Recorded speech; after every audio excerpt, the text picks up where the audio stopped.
All Eyes on Fishing with Mitch Peterson, Josh Sheldon, and Brad Qualley, leading you to the next level.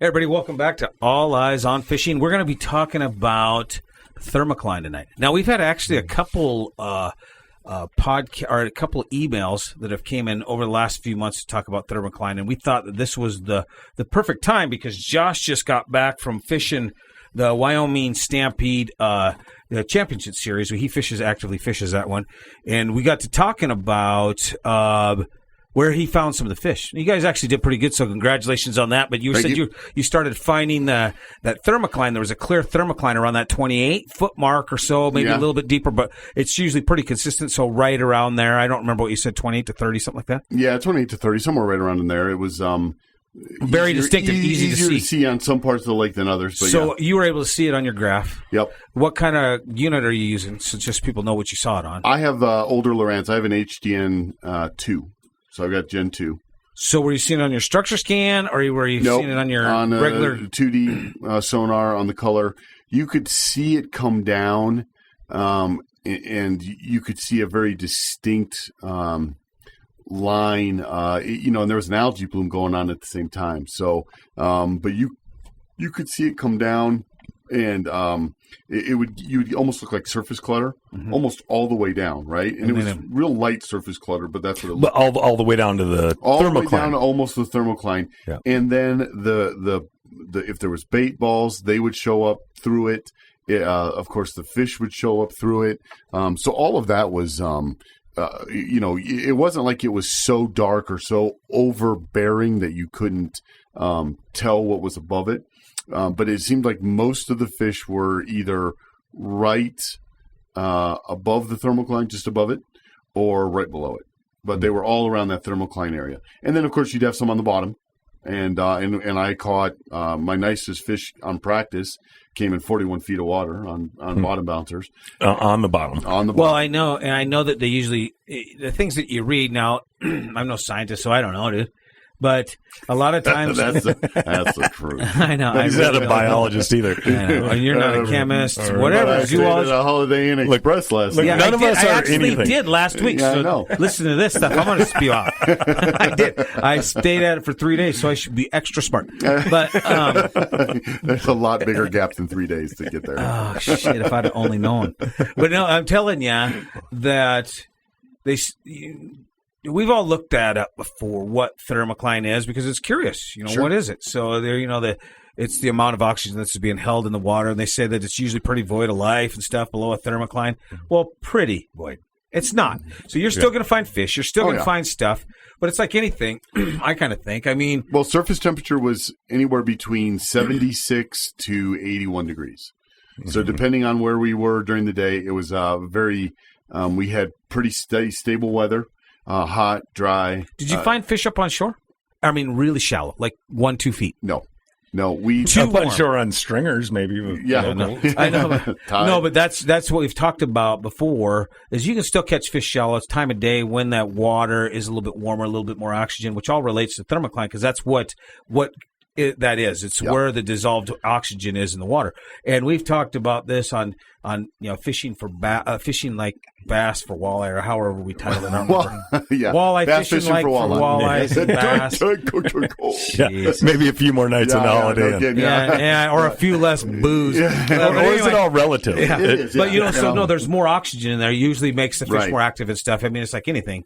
There is going to be some fish below that Thermocline. We know that. Right. Well, it's funny that you say that because, all of the fish that we caught, or the vast majority of the fish we caught were coughing up crawdads, or we kept some fish on Friday pre-fish and had a little fish fry Friday night, and they all had crawdads in their stomach. Was there bait fish? There's shiners in there, and they had just hatched in there, so you'd see big bait, balls of shiners right at the bow ramp. Yeah, and you probably saw some dead floating. They're probably like half inches or inches or something. No, I think they were even about half. I think they were so small. I mean, we didn't even see any floating. I mean, they weren't ripping through the bait fish like you see with the shad, where they all of a sudden, it looks like somebody threw glitter in the water because all those little tiny shad are dead. It wasn't anything like that at all. And, like we said, we had an algae bloom going, so it made it kind of difficult to see at the surface. The algae only went down a few feet, and then that was it. Mm-hmm. But it was interesting because, the crayfish are not out swimming at 30 feet of water suspended over 40 or 50, which is typically what we were fishing. Bottom. Yeah. So so those fish that were suspending weren't chasing crayfish suspended around the thermocline. So they must have been sliding up at night and going into those shallow areas. So what we actually found out, which was interesting, I think a lot of the people there, a lot of the teams there figured this out at some point. You could go catch fish first thing in the morning. So we would get to let's say about Water's 7. a little cooler, a little more oxygen. Water's cooler, a little more oxygen. The fish are still up there from going and hunting crayfish. We were snap jigging, and we were catching fish on tube jigs and different snap jig presentations, jigging wraps, just vertically fishing them, right? I'd move at 4 miles or 0.4.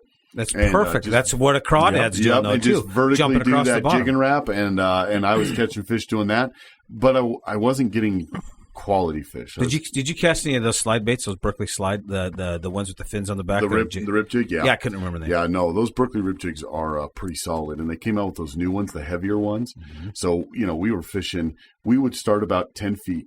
Anything above 10 feet, we weren't catching any fish, and we would cast up to 10 feet. And this lake was dropping, like all reservoirs in the West this time of year, and they had huge points that would come out. Boysen's a huge lake. Oh, it's massive. But they had points that would come out 300-400 yards from shore. You'd be 400 yards offshore and only be in 4 feet of water. Oh, because wow. this point reached way out into the lake. So it also makes it a little dicey when you're running, right? Sure. But so you would. It's just a tool, Josh. We've talked about this. Yeah, just a tool. You're fine. It's later. Pony up, I've bud. banged my ratchet You've ripped before. your skag off. It's no big deal. It happens. So you would just have to go out on these points, and you'd have to just keep inching out until you got the end, because all your maps are off a little bit because of the water level dropping. And so finally, though, when you would get to the end of them and they start to drop off, you start about 10 or 15 feet, and then you would come out further, and you can cast them a mile because you're using really heavy heads. But man, we were ripping those bad boys back with gulp, and just those fish would just hammer it either on the way down on the glide down, or as soon as you'd pick it up off the bottom, they'd whack it. Mm-hmm. And they have big hooks. Do you ever look at those? Yeah, they're big. Yeah, they're big hooks, and they no problem. Yeah, 12-inch fish getting them all the way in their mouth. No problem. So I was a little worried about that when I first started fishing with them. But when we saw the crayfish in their belly, we did tube jigs and caught fish on those. But we weren't getting. It was a 17-inch minimum length for it to be a keeper, and we would get maybe one keeper in the morning that went over 17. Well, that's not a good ratio, right? And it's not good to waste. And the bite would go up in what I say shallow, so it was anywhere between 10 or 12 feet all the way down to 30 is what we would fish. And you would go out, and you'd slowly pull out and fish that entire water column down to about 30, and then you'd go find the next point and do the same thing. And about 10, 15, done. Yeah, you're not getting another fish up in 15 feet of water the rest of the day.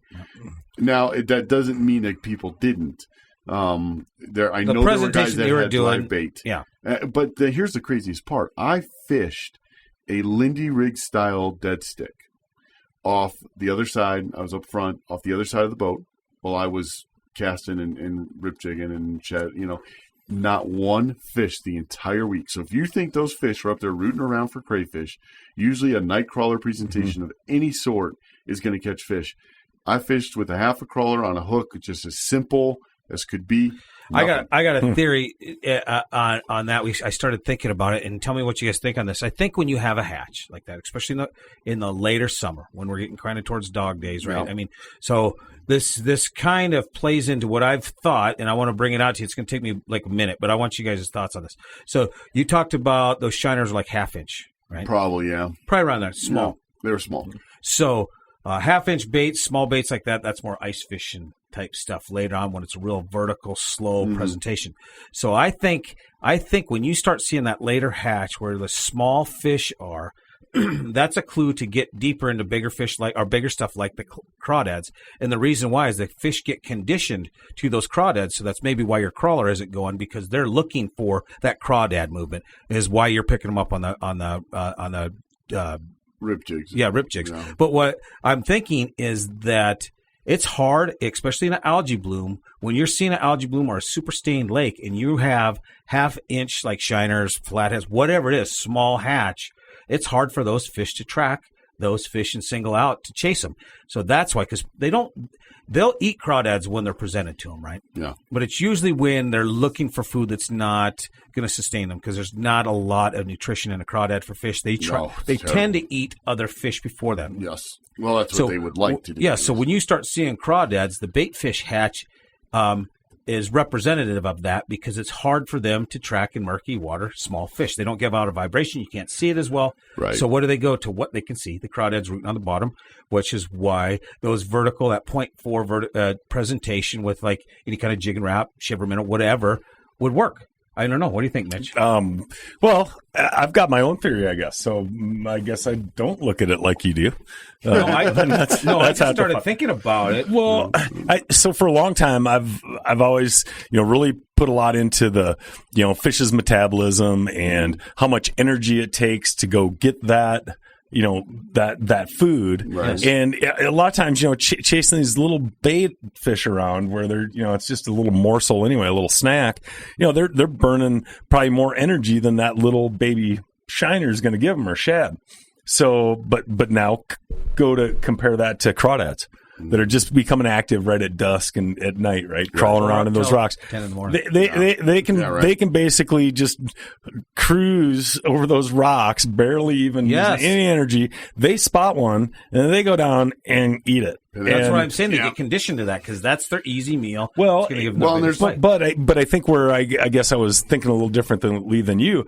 I think that changes throughout the season in water systems, just like whitetail bucks go to that food when it's right. Yep. I am talking this time of year when that surface temperature is close to that 80. Yeah. When you're starting to see that transition from a real shallow bite because you're losing the oxygen up there. Now you're starting focusing more on that thermocline that we're talking about. You're starting to find that oxygen. Those bait fish are up there because that's where they gotta be, right? Because they can only feed on small stuff that's around plant life and things like that. Mm-hmm. So they have to be there, but it's not worth that walleye to be there because it takes too much energy. Right. Yep. So they're down finding the easy meal. And exactly what you said, you're cruising. That's why it's perfect, because a crawdad swims at about 0.4, 0.62, just like what you were pulling. Sure. Mm-hmm. Well, and the other interesting piece to this lake is this lake has some really big meathead rainbows. I mean, there's a lot of trout in there as well. And, I bet you caught a bunch, didn't you? 2, thank God. But man, they were huge. That's about 3 too many. Yeah. But here's what else they have: huge perch. We all caught perch that were 13, 14 inches. Oh, those are nice perch. Really? Oh, huge perch. Huge dude, perch. 14, you got to get that baby on the wall. Dude, it was big. And that they were also full of crayfish, because one of those might have found their way with the walleyes into the fish fry. Sure. And, it was interesting because I guess, there's got to be smaller perch everywhere, right? And you would see... So if people don't know, when you're looking at your graph, especially Lowrance, I don't know, hummingbirds got to be probably close to the same. But if you see panfish stacked up on your graph, they will almost look like a Christmas tree, right? Mm-hmm. It'll look like a line coming up, and you've got just these little dashes going across it. Those are usually shad or crappie or bluegill, something like that. So as we are trolling, those perch, schools would be higher up in the water column, but you would see them. And you would see them all over out there suspended with the walleyes. And then every once in a while you'd catch one. And it was real interesting to see because they too were full of crayfish. So they were feeding on crayfish as well. So that seemed to be like the primary forage, even though the shiners were going. And, you probably had baby perch, baby trout, I'm sure. All that other stuff was going. This is a very healthy lake.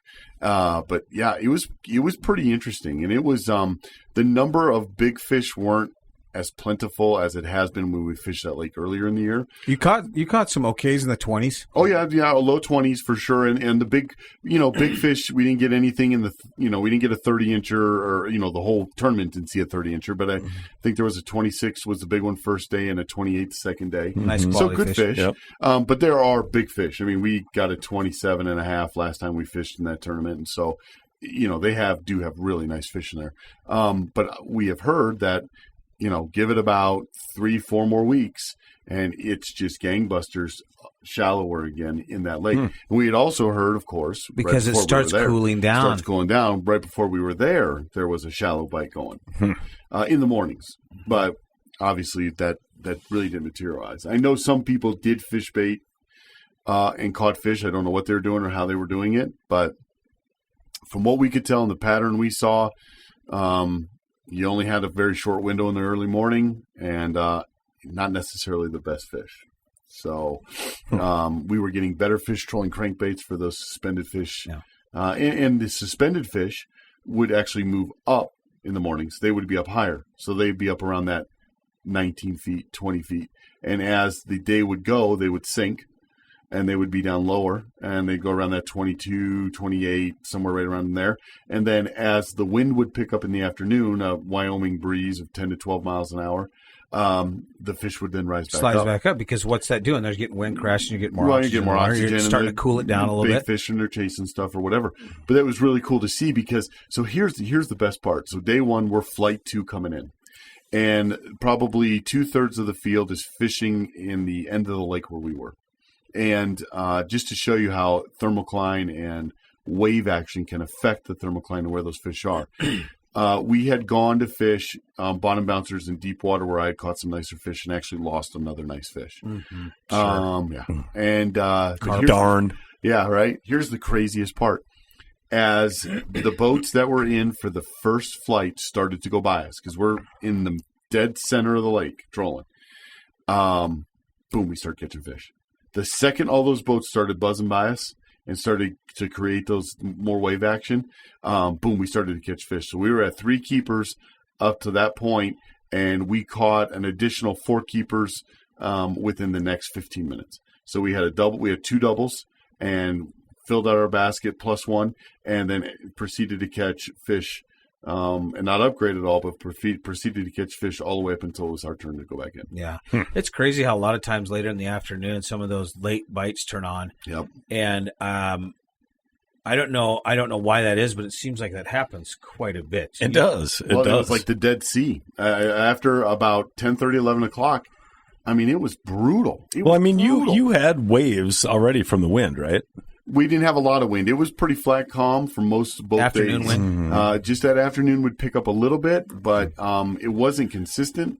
So when those boats came in and made the bigger waves, when they were all flying past you to get in, man, it started the bite. Well, to me, that's almost like it changed the light, with the sun penetrating, and it darkened it up and to where it turned them on. It's go time. Let's do it. Yeah, maybe. It could have. I don't know. But it was very interesting to see, and we ended up fishing lead core on 3 of the 4 rods, and the 4th rod was a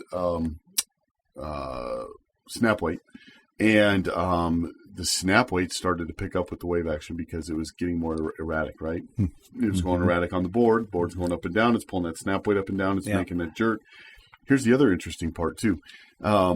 We were catching fish. We caught numerous fish when we would go to let out or reel up line on the lead core. Really? So I'd click it open, and I'd let out 10, 15 feet, snap it closed, boom, rod would go back. I would reel it up real quick, crank it up, half a color, and as soon as I get done cranking it up, I'd step back, boom, rod would go back. So we really think those fish were following them for long distances. So I did the little trick, right? You know what the little trick is when you get fish following forever? I'm looking at Mitch. Stop. No, because we were already doing S turns like crazy, and it didn't seem to. Pumping it. Well, I tried that, and it didn't seem to be very consistent either.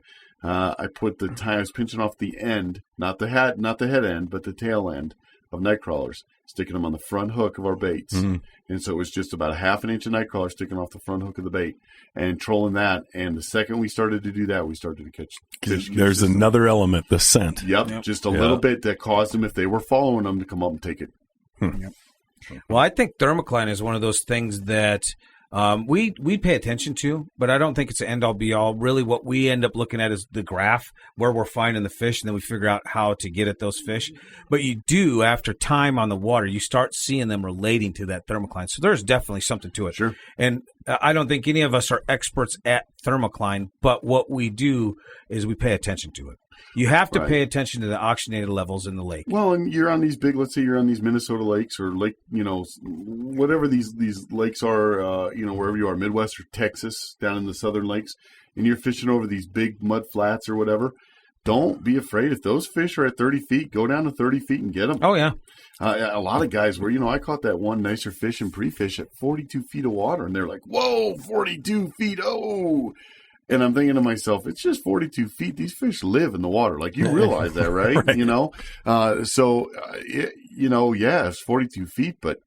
Well, the thermoclines they were down there. Is definitely a clue, but you still got to fish where the fish are. Yeah. And it was fish on the bottom, and I said, let's do fish on the bottom. And so that's what we did. And the nicest fish I got all week was in 42 feet. So. Yeah.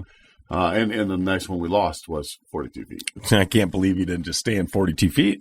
Well, the problem was it wasn't consistent enough. Mm-hmm. So I don't think I could have made a whole tournament bite out of 42 feet, or else I would have. Mm-hmm. And the other hard part was with all those points coming out, very inconsistent. So you would run your bottom bouncers 20 feet, 42 feet, 30 feet, 21 feet. Yeah, it was brutal. That's tough. You were very busy reeling up, letting out, and so it made it pretty difficult to fish and keep your baits right where you wanted them to be. But for that one stretch, we caught a nice fish, lost a nice fish. So the moral of the story is that he got to go fishing, we didn't. That is the moral of the story. Get off the couch and go fishing. That's right. Well, we did good though. 25th out of it was the top 77 teams. Yeah, thanks. Yeah. Top 77 teams throughout the whole year, and we averaged 119 boats each tournament. Oh, wow. So there was top 77 teams out of all those boats, and we were ranked 41st. We didn't have a super great year, and came out of it 25th. Yeah, well, there you go. Yeah, ended up winning some prizes, and wasn't exactly what we wanted, but after day one we were 29th, so we moved up 4 spots. Which I was happy with. Yeah, that's good. Yep. So well, I think we're going to wrap it up. From everybody at All Eyes on Fishing, thanks for the emails on this. This came from a couple of people asking about the thermocline, oxygenated water, things like that. And if you have something you'd like to hear on the podcast, because that's where we get a lot of our ideas. I mean, we talk fishing all the time, but it's good to hear what you guys want to hear. So alleyesonfishing@gmail.com. We get a lot of them. We try to get them on the podcast. And when we get to it, we get to it. But we appreciate the emails. Also following us on Facebook, Instagram, Twitter, things like that. It's really been the success of you guys in the next level. Yes. If you guys like what you hear, subscribe to the next level, because we, after we get done usually recording the normal podcast, we go in and we do a long one, and we're starting to get a pretty good library of hour-plus long episodes where, we go in depth into this kind of stuff, and it's fun for us because we get to talk more fishing. Yep. So from everybody at All Eyes on Fishing, have a great day. Thanks. This has been All Eyes on Fishing. Thanks for listening. And if you like what you heard, go ahead and subscribe to The Next Level. And you can hear longer podcasts and more information on all of your favorite topics. And check us out at alleyesonfishing.com for apparel, blogs, and other information. Don't forget to check us out on Facebook, Twitter, Instagram, and YouTube. All Eyes on Fishing, leading you to the next level.